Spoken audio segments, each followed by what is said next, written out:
Japan locks itself away for over 200 years. Then, in what looks like a blink, opens up and turns into a modern power. So how does a country change that fast after shutting out almost the entire world? Something doesn't add up, and the usual textbook story leaves out the real trigger. Why would a famously closed, even suspicious society suddenly invite Western ideas and technology inside? What flips a nation's fear of outsiders into open-armed curiosity, and who exactly is pushing for that change from the shadows? When Commodore Perry's black ships appear, Japan is forced into unfair deals at Cannon Point. But here's the twist: some Japanese already know what's coming. For years, they've quietly prepared for this moment, betting that a crisis will finally crack the old order. Secret networks called Rongguk, Dutch learning, operate underground.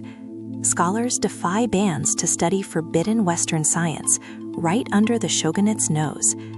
Every smuggled book, every diagram copied by candlelight, becomes a weapon for whoever can use it when the doors finally burst open. Even the mighty samurai split down the middle.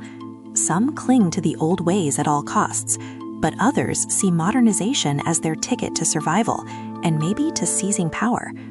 Behind polite words, each side quietly wonders, which future will crush the other?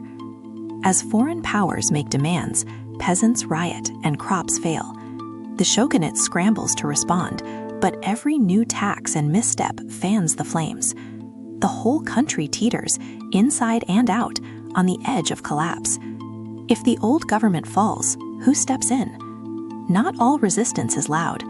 Ambitious young samurai form secret alliances, plotting in the dark corners of Satsuma and Choshu. They study Western guns, memorize political slogans, and quietly decide, if the shogunate won't save Japan, maybe they will. Suddenly, the emperor, long just a distant figurehead, becomes the answer. Reformers rally around him, arguing that restoring imperial rule is the only way to protect Japan.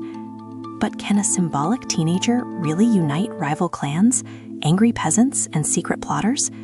Japan erupts, assassinations in the streets, domains turning on each other, the shogunate rocked by rising reformers who refuse to back down. Every battle risks foreign intervention, yet backing off could mean losing everything. How long can the old order survive this crossfire?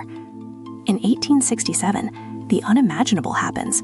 Shogun Tokugawa Yoshinobu resigns. 2.5 centuries of rule end, just like that. But toppling the shogunate is only step one. Now the new leaders must somehow reinvent an entire country before foreign empires carve it up. It turns out, the real change isn't foreign guns. It's the drive, ambition, and raw talent of Japan's own restless youth that tips history's scales. Former rebels now sit in government, racing to decide, how much of Japan's past can they afford to keep? Japan doesn't just copy the West. They build nationwide schools, craft a new conscript army, and turbocharge industry with unprecedented speed. Railways, telegraphs, factories, every rule gets rewritten. The gamble is simple and brutal: modernize faster than anyone else or be swallowed. But the old samurai world vanishes. Stipends are cut, swords are banned from the streets. Some warriors morph into businessmen or bureaucrats. Others rebel, like in the Satsuma Rebellion, and pay dearly for clinging to the past. Progress for them feels like exile. Despite all this, Japan doesn't just westernize wholesale. Instead, leaders cherry-pick foreign ideas, blending new tech and constitutions with deep Japanese tradition. The result is something neither fully Western nor purely old Japan, and that hybrid will reshape Asia. Within decades, Japan overtakes even some Western powers. Railways, factories, and literacy explode, turning Japan into Asia's new industrial superpower.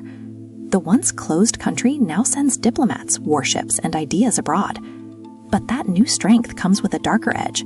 Japan's rise shakes the whole region, defeating China, then Russia, and claiming colonies like Korea. Other nations race to modernize, desperate not to be next. The Meiji gamble works, but it also sets the stage for future conflicts and empire building across Asia. So the Meiji Restoration? It isn't just foreign threats at the harbor. It's a collision of outside pressure, secret learning, and homegrown ambition. Samurai, scholars, and students, all blending into revolution. Japan's leap comes from years of hidden groundwork suddenly bursting into the open. What other revolutions start not with invasion, but with quiet preparation and people working in secret? Subscribe for more hidden stories, because history's biggest twists are often hiding in plain sight, just waiting for the right moment to erupt.